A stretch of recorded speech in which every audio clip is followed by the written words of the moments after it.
Hi guys, today నేను కిచిడి చేస్తున్నాను. So carrot, tomato and bagara ఆకులు మొత్తం వేసాను. సో దీన్ని ఆలు బిర్యానీ కూడా అనొచ్చు. కొత్తిమీర, పుదీనా, ఆనియన్స్, పచ్చిమిర్చి. సో పప్పు, అన్నం ఒకేసారి నానబెట్టాను. రెండు ఒకేసారి మిక్సింగ్ చేసి ఒక గ్లాస్కి 2 గ్లాసుల వాటర్ పోసి నానబెట్టేసాను. పోపు చేసి డైరెక్ట్ దాంట్లోనే వేసేస్తాను, ఎందుకంటే వాటర్ ఒక గ్లాస్కి 2 గ్లాసులు పోసాము కదా, మొత్తం దాంట్లోనే పోసేస్తే అయిపోతుంది.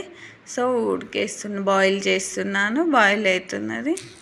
సో ఓవరాల్గా మొత్తానికైతే ఇలా వచ్చేస్తుంది. ఉడికిన తర్వాత కొంచెం లైట్గా గుంజుకుంటే ప్లేట్లో వేసేసుకొని తింటే మనం ఆలు బిర్యానీ అనొచ్చు, లేకుంటే కిచిడి అయినా అనొచ్చు. సంబర్ కదా, సో అన్నం ఏం తినాలనిపించట్టు కాబట్టి ఇలా చేసుకుంటే కొంచెం వెరైటీగా ఉంటుంది కాబట్టి తినొచ్చు. నేనైతే చింతకాయ చట్నీ అండ్ గంగవాయిల్ కూర, టమాటా వేసుకున్న. మరిన్ని వీడియోస్ కోసం మన ఛానల్ సబ్స్క్రైబ్ చేసేసుకోండి.